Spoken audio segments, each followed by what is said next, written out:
Podcast 91,3 FM Radio Gelora Sanggam, frekuensi musik dan informatif. Assalamualaikum warahmatullahi wabarakatuh. Halo Sobat Gelora Sanggam dimanapun Anda berada. Selamat pagi dan semoga hari ini selalu dilimpahi keberkahan dan kebahagiaan. Jadi hari ini kembali lagi bersama saya Yanti, tepat pada hari Rabu 15 April 2026.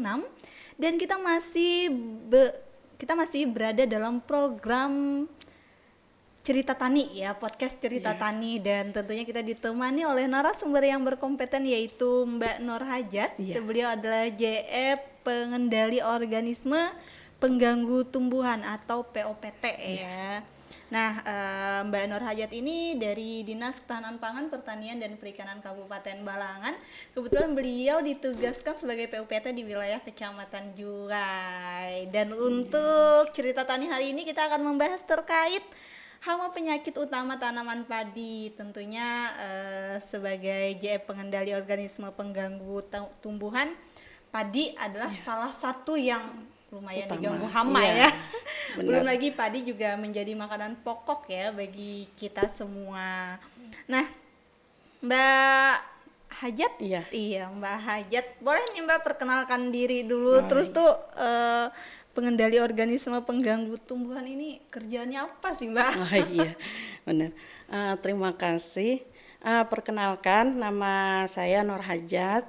Saya petugas pengendali organisme pengganggu tumbuhan dari Balai Perlindungan Tanaman Pangan dan Hortikultura Provinsi Kalimantan Selatan. Balai Perlindungan. Ya, BPTPH Provinsi. Dan ditugaskan di wilayah kerja Dinas Ketahanan Pangan, Pertanian dan Perikanan Kabupaten Balangan. Tepatnya di Kecamatan Juwai. Ya. Kebetulan untuk petugas POPT yang dari provinsi sendiri untuk Kabupaten Balangan ada 3 orang, dan ada 3 orang dari yang diperbantukan dari Kabupaten Balangan sendiri. Jadi ada 2 wilayah yang masih kami rangkap untuk saat ini. Ya. 2 wilayah. Untuk wilayah yang masih dirangkap yaitu Paringin sama Tebing Tinggi yang belum ada petugasnya. Oke, untuk boleh disampaikan ini kerjanya apa sih Mbak ya? Untuk tugasnya sendiri kalau POPT ini, jadi tugasnya itu melakukan pengamatan untuk hama dan penyakit yang ada di lapangan, khususnya untuk tanaman padi ini. Jadi kalau ada keluhan dari para petani atau kami saat pengamatan keliling nih, tugas kami kan ada 2, ada pengamatan tetap dan pengamatan keliling. Jadi di situ kami mengidentifikasi hama atau penyakit yang merusak tanaman padi itu, dan setelah kami identifikasi, kami boleh memberikan rekomendasi. Jadi rekomendasi pengendalian itu menggunakan apakah masih bisa menggunakan pengendalian hayati yang misalnya pakai pestisida nabati atau apa, atau memang ini serangan hama atau penyakit ini sudah sampai di ambang batas harus menggunakan pestisida begitu. Ya, jadi kami mempunyai wewenang untuk merekomendasikan penggunaan pestisida itu sendiri. Mbak Hajat udah berapa lama bertugas di wilayah Kecamatan Juwai ya? Untuk di Kecamatan Juwai sudah 3 tahun. 3 tahunan ya. Mbak boleh diceritakan pengalamannya dengan para petani nih Mbak, ketemu hama, ketemu penyakit? Kalau untuk saat ini sudah jauh ya kemajuan dari para petani. Kalau awal-awal tidak terlalu mengenal. Cuma kan kalau tanaman itu kuning, pikirannya oh itu wereng. Iya benar, ada bintik-bintik di daun ya. Iya, pernah katanya ketemu itu kayak gitu tuh. wereng kata petani kan. Ternyata setelah diidentifikasi ke lapangan, tanaman kuning itu banyak faktornya. Bisa faktor karena kekurangan makanan, kekurangan unsur hara, bisa karena penyakit, bisa karena gangguan fisiologis. Jadi untuk saat ini saya sangat bersyukur untuk di Kecamatan Juwai petani sudah jauh meningkat kemajuan.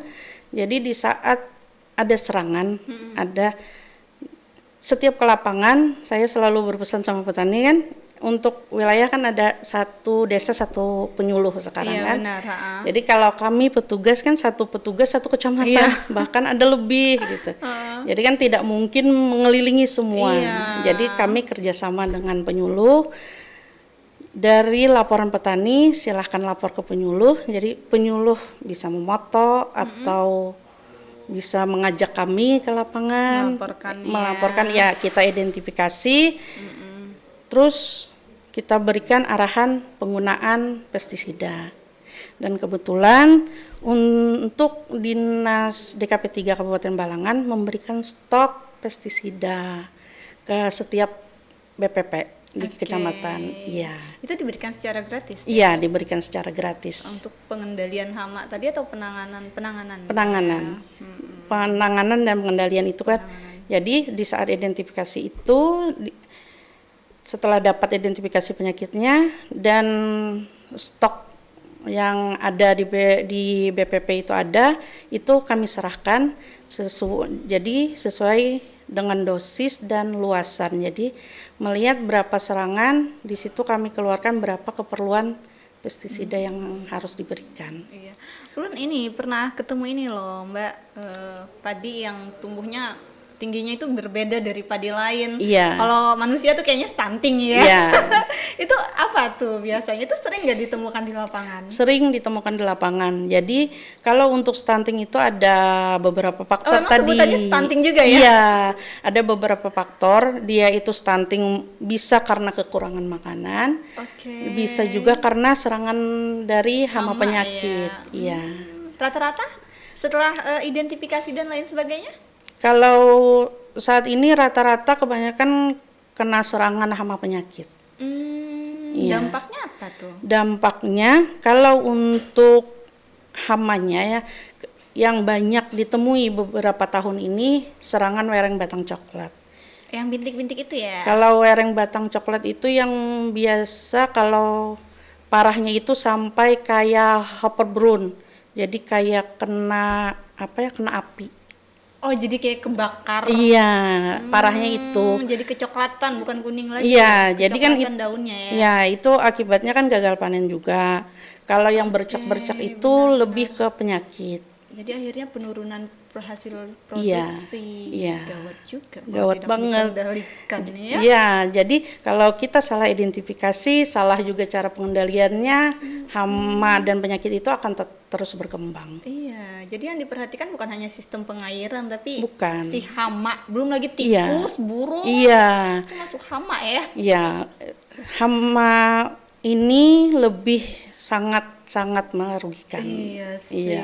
Ha-ha. Jadi di lapangan yang banyak ditemui itu si wereng tadi. batang coklat sama kalau untuk tahun ini wereng batang coklat sama blas kresek penyakit itu yang biasa blast. di daun ada bercak. Iya. Nah, itu lebih banyak ditemukan dua itu. Cuman untuk tahun ini serangannya tidak seperti tahun kemarin, jadi lebih berkurang. Jadi untuk pengendalian itu lebih cepat dan petani sudah lebih tanggap sekarang. Oh iya. Iya.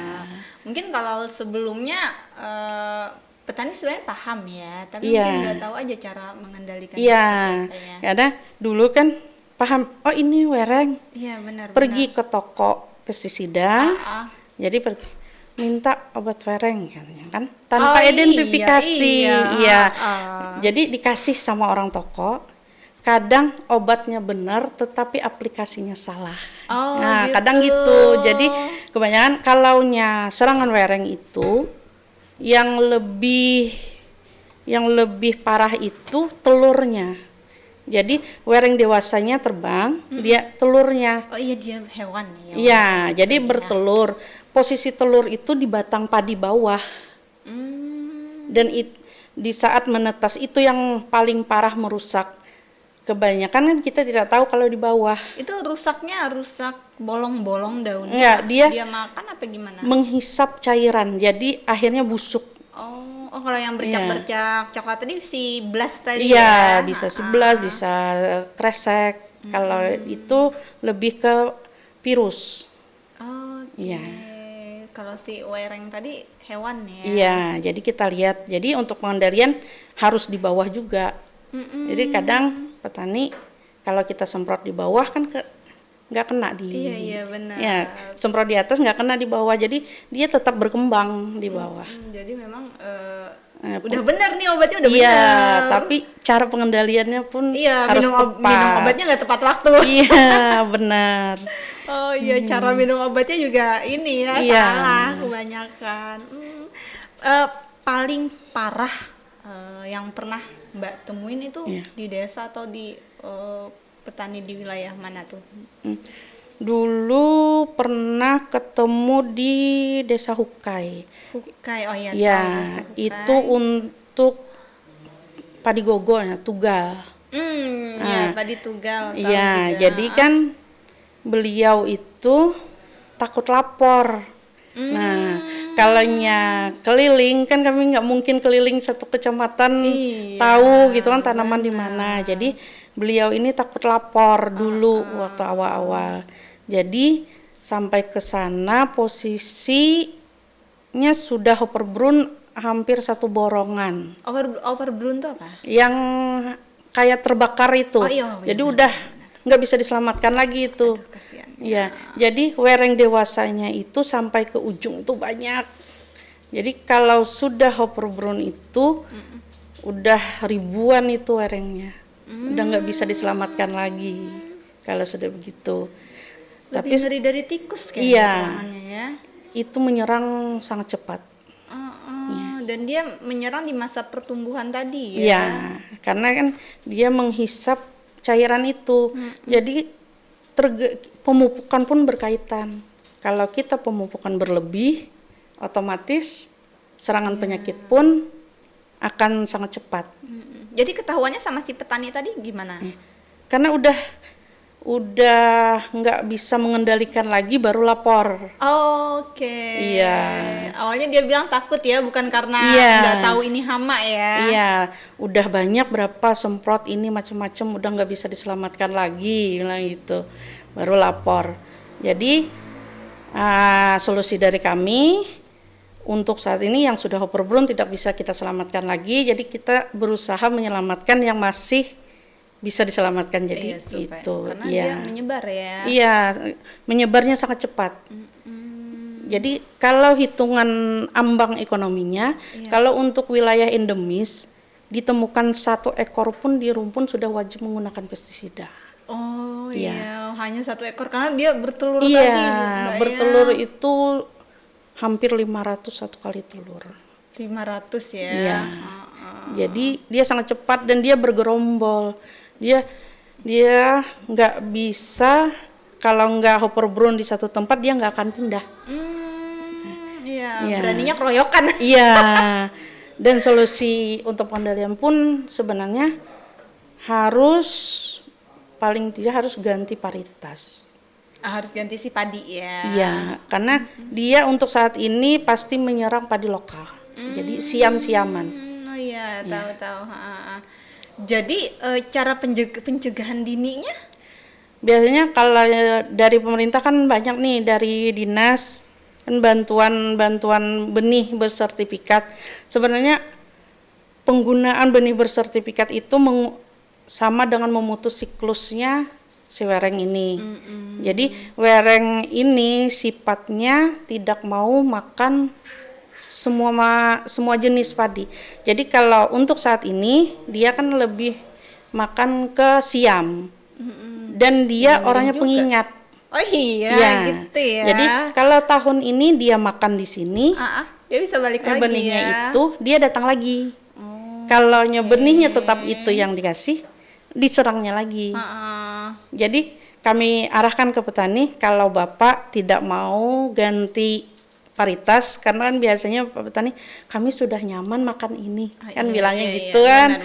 Iya, jadi kalau Bapak nggak mau ganti paritas, paling nggak Bapak kasih deh jarak tanam.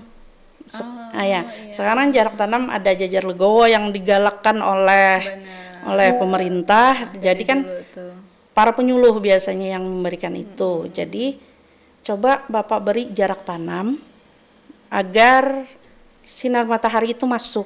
Jadi mengurangi kelembapan. Karena untuk wereng ini sendiri suka dilembab dan penyakit pun suka akan kelembapan.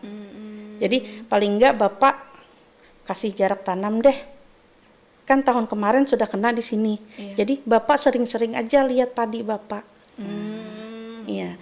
Jadi kalaunya Bapak udah lihat kalau telur itu seperti parutan kelapa. Itu telurnya. Iya. Jadi Bapak kan ke sawah nih. Bapak sering-sering aja lihat-lihat batang padi itu. Kalau sudah lihat ada kayak gitu, ada apa telur kayak tadi, telur tadi langsung aja Bapak kendalikan dengan insektisida ini bilang gitu. Jadi itu aja pesan. Kalau kita perintahkan Bapak harus ganti, kan nggak bisa. Nggak bisa. Iya. Kita harus pelan-pelan. Iya, harus pelan-pelan. Dan bersyukurnya 3 tahun dijual udah banyak kemajuan sih, udah lebih mudah. Iya, udah mau nurut lah ya. Maksudnya karena mereka udah pengalaman gagal, nggak mau lagi. Nggak mau lagi mengulangi. Kasian juga. Jadi pelan-pelan memasukinya. Hasil produksi turun soalnya.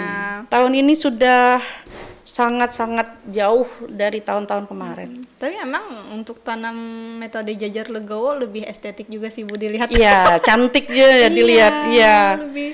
Lebih gimana? Benar lebih cantik ya. Di lebih pertanian. cantik. Itu kan sangat memudahkan. Jadi memudahkan saat kita pemeliharaan, penyiangan, saat kita melakukan pemupukan, terus penyemprotan, kan lebih mudah. Dan tidak mengganggu pada hasil produksi ya. Tidak mengganggu. Padahal metodenya kan untuk jajar legowo itu sendiri, kan petani itu untuk saat ini banyak mikir, kan kita kasih jalan itu. Benar. Mikirnya, sayang loh satu baris itu tanamanku hilang. Padahal metodenya itu kan metode sisipan. Itu bukannya berkurang malah bertambah. Oke, baik Mbak Hajat, ini satu segmen pertama cukup menarik. Kita membahas tentang si hama tadi ya, pengalaman Mbaknya selama 3 tahun belakangan di Kecamatan Juwai. Sebelum memasuki segmen berikutnya, kita break dulu Mbak ya. So stay tune di 91,3 FM Radio Gelora Sanggam, frekuensi musik dan informatif.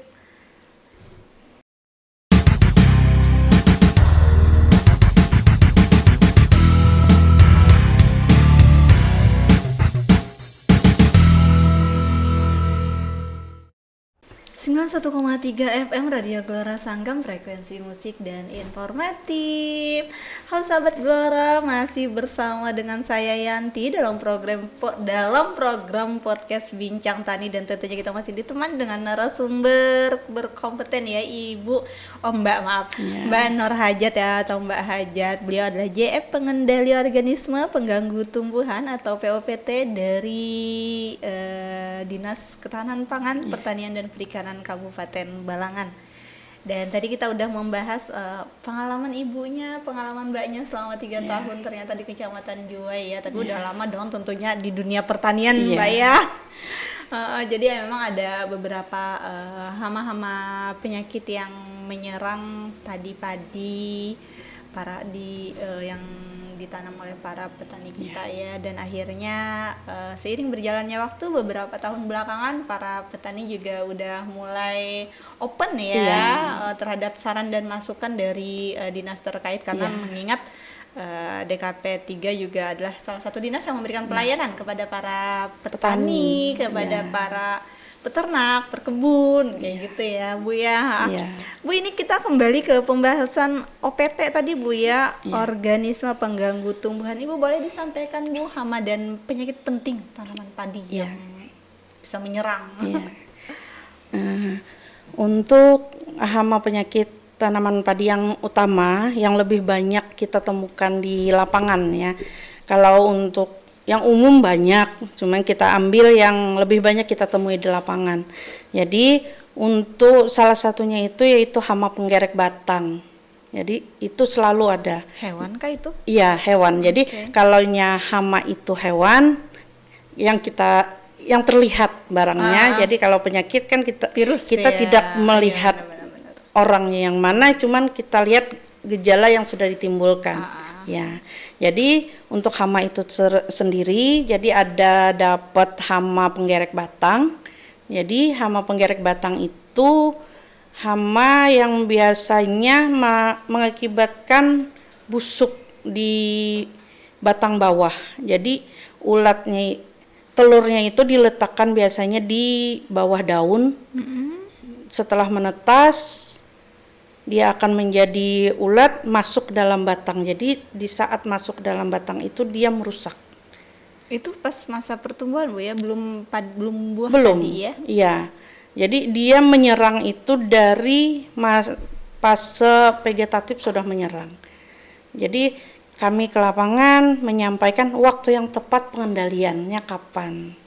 Jadi kalanya setelah menetas, Pak, gini-gini.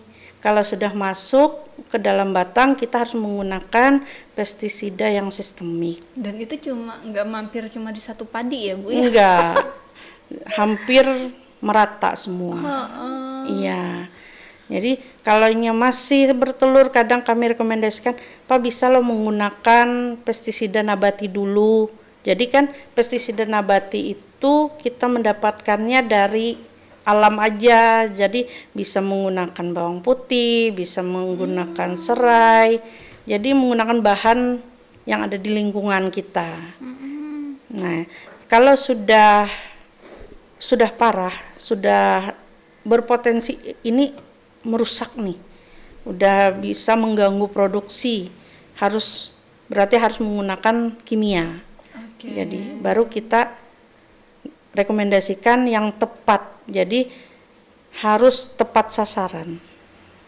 Jadi ini loh Pak, untuk yang penggerek batang harus ini gitu. Jadi tugas kami ke lapangan itu, jadi kami itu punya punya semboyan atau gimana ya. Jadi tugas kami itu kenali dulu, amati.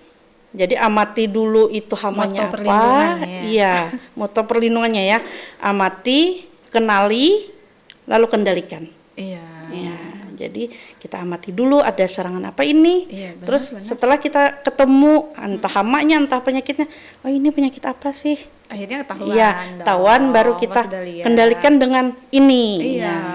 Kalau kita udah kenal, kita tahu dong cara penanganannya kayak mana. Iya. Jadi kami itu harus ke lapangan. Jadi kami nggak bisa di kantor. Jadi tugas kami memang harus ke lapangan. Nah, untuk hama berikutnya ya yang sering menyerang itu hama putih palsu. Yang hama putih palsu ini paling sering dikeluhkan. Yang biasanya di daun itu ada putih-putih. Jadi di daun itu ada ulat di dalam. Di dalam daun yang ada gulungan itu ada ulat. Dia menghisap sel dari sel hijau daun itu. Jadi mengakibatkan daun itu putih. Cuma untuk kerusakan, kalau dari pengendalian kami sebenarnya kalau belum serangan 50% serangan ulat ini tidak boleh menggunakan pestisida. Tapi kadang petani tidak sabar. Jadi kadang kami berikan rekomendasi tapi dengan dosis yang lebih ringan. Jadi karena kan tergantung sama umur tanaman. Jadi tanaman pun kalau dosisnya terlalu keras, dianya nggak sanggup juga untuk pertumbuhan, mengganggu pertumbuhannya. Jadi kami sesuaikan dengan kondisi lapangan.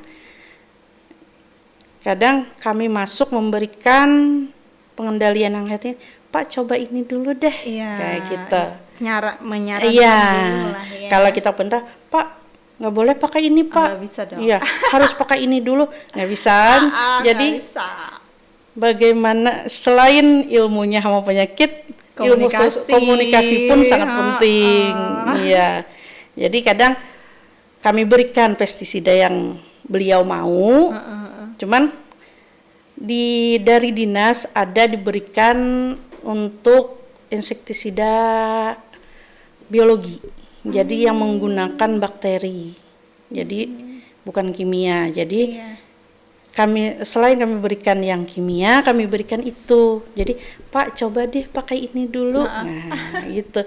Kadang kadang kami tahan dulu yang untuk untuk kimianya, kami berikan dulu yang biologi. Pak, kita coba pakai ini dulu, maulah, bilang gitu. Kita lihat 1 minggu ke depan, kalau ada perubahan kita lanjutkan, kalau nggak ada perubahan ya sudah kita ganti dengan kimia. Jadi kimia itu kecuali dalam situasi darurat banget ya, udah nggak bisa ditangani sama sekali. Iya, sebenarnya penggunaan kimia itu di akhir, di saat pengendalian lain sudah tidak bisa digunakan lagi. Iya, benar. Karena kan racunnya juga luar biasa. Iya, residunya luar biasa. Jadi kita tidak bisa memutus langsung penggunaan pestisida, cuman kita bisa membatasi, mengajak petani pelan-pelan, ayo kita batasi. Ya. Selain hama putih palsu, untuk kerugian produksi sebenarnya sangat rendah kalau untuk serangan hama putih palsu ini. Jadi dia tidak terlalu mengganggu. Jadi sebenarnya nggak parah-parah banget, bisa parah-parah banget. Iya, makanya ambang pengendalian penggunaan pestisida itu harus 50% kerusakan. Iya. Oke, hama lainnya? Iya. Untuk hama lainnya ini yang hama wereng batang coklat ini, yang primadona yang parah tadi.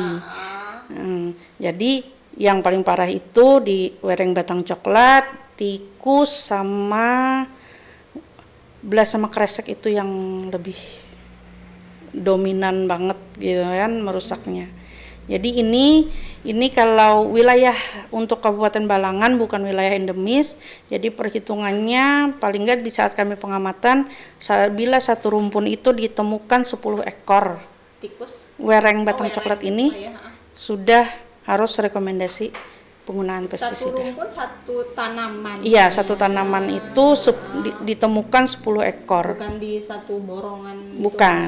Jadi kan sistem pengamatan kami itu ada sistem zigzag atau bisa horizontal. Kami biasanya untuk satu petak itu mengambil sampelnya itu 30 rumpun. Ya. Jadi 30 rumpun itu sudah mewakili satu hamparan pengamatan. Iya. Ya, jadi kalau sudah kami lakukan identifikasi ternyata di lapangan ditemukan ini, kami sudah bisa membuat peringatan dini. Jadi ada lembar peringatan dini yang kami berikan ke penyuluh, ke Mantri Tani untuk diteruskan ke para petani. Jadi waspada. Ini loh hama ini sudah ditemukan di sini. Ya. Jadi waspada. Kalau tikus tingkat waspadanya? Kalau tikus itu menyerang sepanjang pertanaman. Dari awal sampai akhir. Iya. Jadi untuk tikus itu sendiri kalau dari provinsi atau dari kabupaten sudah digalakkan sebenarnya. Kami mengajak petani, Pak, sebelum kita tanam ada kegiatan gerdal. Jadi gerakan pengendalian. Kalau tikus tidak bisa dikendalikan sendiri. Benar. Ya, kalau tikus harus bersamaan. Jadi dalam satu hamparan ngumpul. Ayo kita sebelum tanam, lahan itu sudah dibersihkan tapi sudah dibersihkan sebelum tanam. Ayo kita adakan gerakan pengendalian. Jadi racunnya ada di BPP yang disediakan oleh dinas. Biasanya kami bawa jadi swadaya. Itu disebar di lahan tadi? Iya, jadi pengumpanan. Jadi pengumpanan pratanam. Iya, dibikin meninggoy lah ya. Iya, soalnya tikus ini perkembangannya luar biasa. Benar. Iya, satu tikus perkembangannya bisa menghasilkan 2060 tikus. Ngerinya. Iya, jadi luar biasa perkembangannya. Jadi memang harus pengendalian sepanjang waktu. Tapi ulun pernah lihat di daerah mana itu, mereka lepas ular, Bu. Buat Iya. pengendalian tikus itu Ular memungkinkan juga ya? Iya, mungkin. Ular itu sebenarnya musuh alami, makanya ular itu kan tapi yang nggak berbisa. Iya. Musuh alami itu ada ular dan sekarang yang banyak digalakkan itu penggunaan burung hantu. Burung hantu makan tikus juga? Ya, burung hantu itu musuh alaminya tikus. Tapi pemerintah sudah berusaha menggalakkan itu, di Balangan pun sempat diadakan itu, dibuatkan rumah, dikasih burung. Jadi tapi bahasanya sekarang itu tentunya itu burungnya pergi, tinggal rumahnya. Iya. Cuma susah juga nyari burung hantu kayaknya ya. Iya. Sebenarnya burung hantu itu efektif untuk pengendalian. Sangat efektif. Jadi dia bisa terbang sampai 500 meter dari. Iya, mencari tikus. Iya. Jadi dia makan tikus. Iya, cuma si burungnya nggak betah ternyata ya. Iya, jadi kita mengkarantina itu. Ya, kalau di Tanjung ada di perkebunan sawit sudah banyak menggunakan itu. Malah itu lebih efektif pengendalian tikus. Oke, baik Bu, kita akan lanjut membahas terkait hama-hama atau penyakit-penyakit lainnya Bu ya di segmen ketiga ini ya. Tapi sebelum itu kita break dulu. So, stay tune di 101,3 FM Radio Gelora Sanggam, frekuensi musik dan informatif.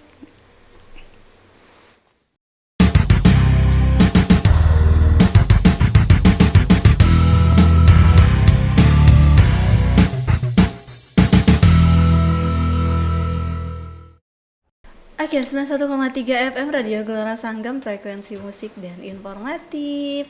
Baik para sahabat Gelora, masih bersama saya Yanti dan kita masih ditemani dengan Ibu Nur Hajat ya, JM Pengendali Organisme Pengganggu Tumbuhan dari Dinas Ketahanan Pangan, Pertanian dan Perikanan Kabupaten Balangan.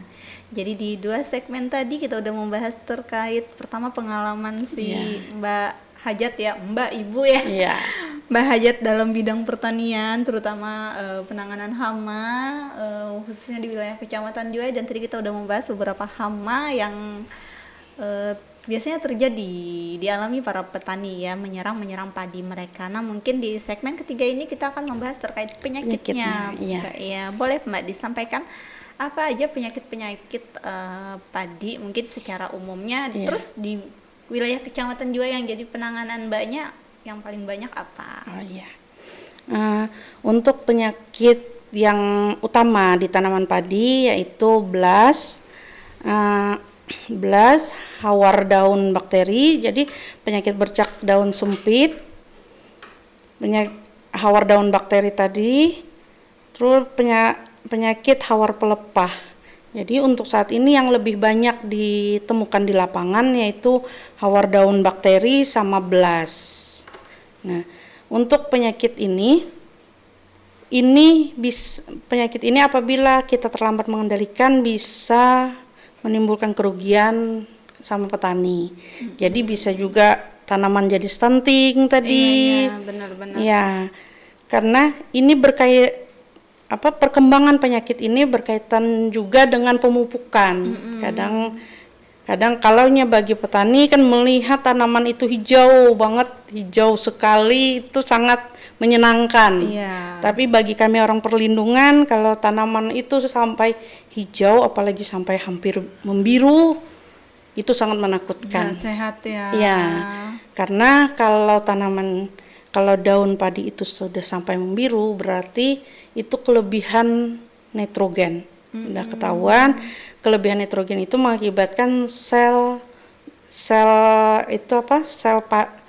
dinding selnya itu menipis. Jadi serangan penyakit itu sangat rentan. Jadi untuk bercak blas sama hawar daun bakteri itu sendiri ada. Kalau blas seperti ketupat biasanya, kalau bercak coklatnya itu seperti ketupat. Bentuknya beda ya ternyata ya. Beda.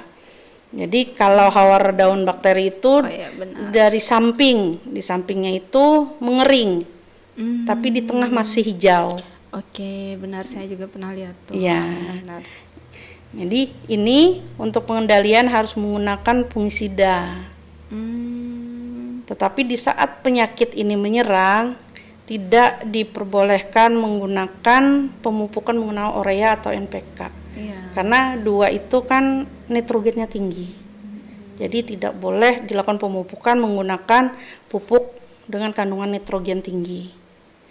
Jadi kalau untuk di lapangan biasanya kami menyarankan penggunaan fungisida yang dari dinas. Dari dinas itu ada bantuan Topsida, ada Sidajep. Jadi bahan aktifnya Mancozeb itu kami sarankan kepada petani itu, Bapak, tanaman sampean ini nggak boleh loh kena dipupuk lagi sebelum sembuh.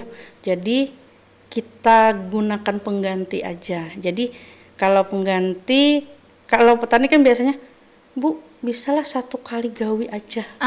Jangan bolak-balik nih, ya. Jadi untuk saran biasanya kami sarankan menggunakan tambahan kalsium. Jadi kalsium yang biasa digunakan oleh petani horti. Jadi diberi campuran. Jadi kalsium boleh dicampur dengan fungisida. Jadi fungisida tertentu yang boleh. Tapi untuk bakterisida tidak boleh dicampur. Jadi biasanya kami sarankan, Pak, campur dengan kalsium dengan dosis sekian. Atau kalau Bapak punya KCL, boleh deh dipupuk dengan KCL, asal jangan menggunakan NPK atau urea. Jadi ini sama aja, hawar daun bakteri pun sama. Jadi biasanya 1 kali pengendalian aja. Jadi bisa aja ya. Satu lokasi padi itu bisa diserang beberapa penyakit, Bu? Bisa. Jadi kebanyakan untuk tahun ini komplikasi sih. Ada belas, ada kresek. Tapi akhirnya bisa ditangani dengan satu penanganan tadi ya? Iya, dengan satu penanganan tadi. Karena hama mereka ternyata sejenis gitu ya. Jadi hama. Jamur mereka jamur penyerangnya. Ya. Jadi kami di lapangan memberikan rekomendasi pengendalian penggunaan fungisida itu melihat seberapa parah di lapangan. Jadi kalau kami anggap ini ringan aja, Pak, penggunaannya 1 kali seminggu aja ya, dengan dosis sekian. Tapi kalau sudah sangat parah, jadi Pak, boleh deh 3 hari berikutnya Bapak lihat, kalau masih parah boleh deh semprot lagi. Cuman kalau sudah ada kemajuan, stop, ambil 1 minggu aja. Jadi di situ kami mengeluarkan rekomendasi untuk tidak berlebihan. Tapi ada petani yang khawatir nggak sih, Bu? Maksudnya ketika mereka khawatir akhirnya berlebihan tadi kan? Iya, banyak. Ternyata ada yang begitu ya? Banyak. Jadi kalau biasanya petani itu mau setelah semprot itu langsung, langsung sembuh, kayak obat di TV-TV biasanya.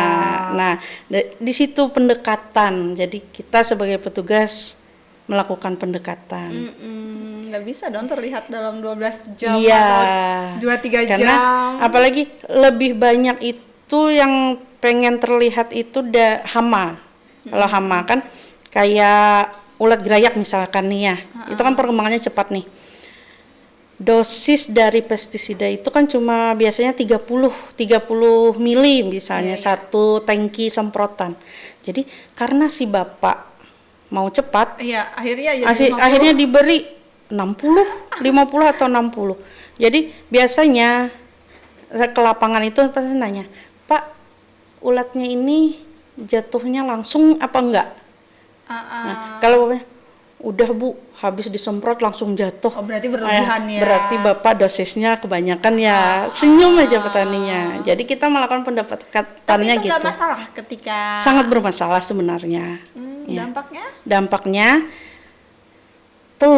telur yang dihasilkan oleh ulat gerayak itu, kalau kita menyemprot dengan dosis tinggi, si induk memang jatuh. Tapi si telur itu kena resido, akhirnya dia resisten. Jadi tahan obat. Jadi di saat dia menetas, yang asalnya si indung itu jatuh, si anak akhirnya apa? Kalau bahasa kita itu cuma demam. Dia lebih kuat akhirnya. Dia lebih kuat. Akhirnya kami menyampaikan, akhirnya Bapak nanti tambah lagi dosisnya. Iya benar. Dia nggak mempan lagi di dosis yang sama. Jadi akhirnya di ujung, akhirnya Bapak bilang, obat itu kada mempan. Padahal si hama ini sudah resisten karena kesalahan kita. Jadi kami mengajak, Pak, ulat gerayak itu biasanya telurnya itu menetas 3-5 hari udah menetas lagi.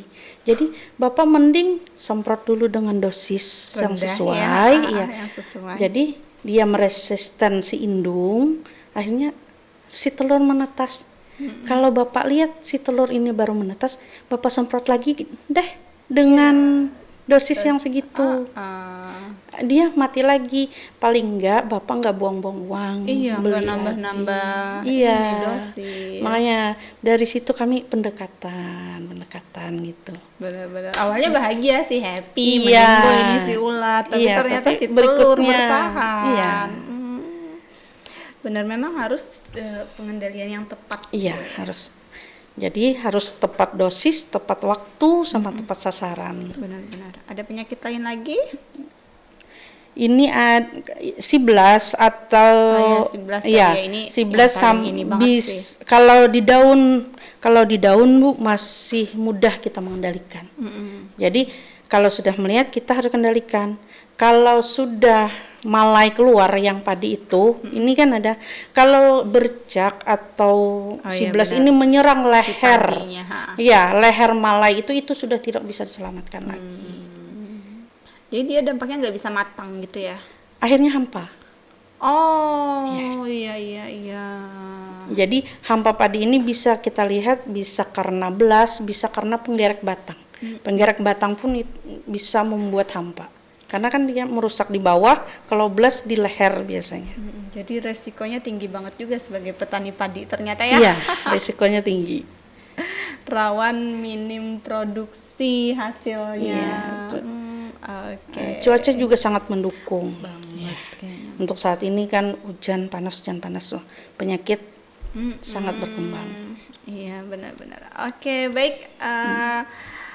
Oke, Mbak Hajat ya, kita ini segmen ketiga dan kita akan kembali lagi di segmen keempat ya, di segmen terakhir. So, stay tune di 91,3 FM Radio Gelora Sanggam, frekuensi musik dan informatif.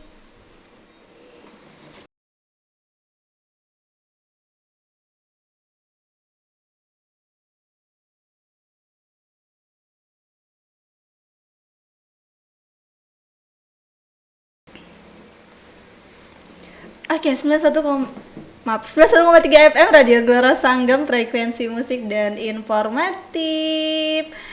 Baik sahabat Gelora, kita masih ditemani oleh Mbak Hajat ya, jadi pengendali organisme pengganggu tumbuhan atau PUPT, dan tentunya masih dalam program program Cerita Tani ya. Nah, tadi udah ada beberapa segmen yang udah kita lewati, mulai membahas terkait cerita dari Mbak Hajat, pengalamannya sebagai petugas PUPT bahasanya ya, bukan petugas ya, tapi petugas PUPT.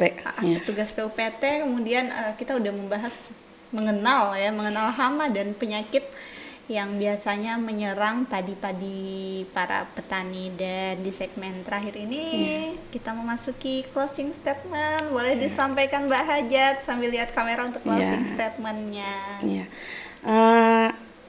Sebelumnya saya ucapkan terima kasih ya.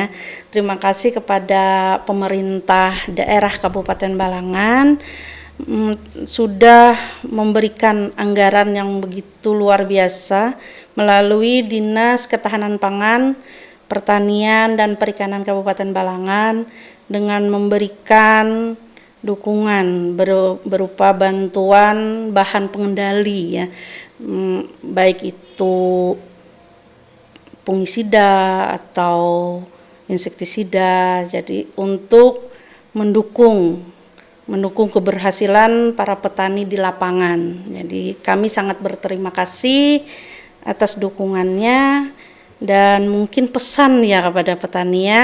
Ya. Di sini saya berpesan kepada Bapak, Ibu petani tercinta di Kabupaten Balangan. Selain mari kita belajar mengenal hama dan penyakit, paling enggak garis besar ya kita tahu, agar kita tidak buang-buang uang untuk membeli pestisida, bahan pengendali yang salah. Jadi mari kita pelan-pelan. Jadi mari Pak gunakan pupuk sesuai anjuran agar tanamannya lebih aman dari serangan hama dan penyakit, dan mari juga menggunakan pestisida dengan dosis yang sesuai. Selain kita menyelamatkan orang lain yang mengkonsumsi dari hasil produksi kita, kita juga menyelamatkan diri kita sendiri dari residu yang akan kita rasakan mungkin beberapa tahun ke depan. Ya, mungkin itu saja. Oke, baik. Terima kasih banyak Mbak Hajat ya atas waktunya udah berbincang nih terkait pengendalian hama dan penyakit ya di acara podcast Cerita Tani hari ini. Oke, baik para sahabat Gelora Sanggam dimanapun Anda berada. Jadi memang wereng, penggerak batang hingga penyakit blast memang jadi musuh utama para petani ya. Tapi tentunya dengan ilmu yang tepat dan tindakan yang cepat kita pasti bisa kendalikan. Dan paling penting kalau misalnya kita udah merasa ada kerusakan, ada hama atau ada serangan penyakit, jangan sungkan untuk laporan ke PPL ya. Iya, PPL. Karena kan satu desa satu penyuluh sekarang kan. Iya, benar. Silahkan lapor ke PPL, terus PPL akan meneruskan ke kami. Benar. Jadi jangan tunggu rusak baru bergerak, tapi nggak apa-apa laporan langsung aja. Intinya lindungi tanaman kita sejak dini. Oke, dari Radio Gelora Sanggam 91,3 FM, saya Yanti pamit undur diri. Salah hilap mohon maaf dan assalamualaikum warahmatullahi wabarakatuh.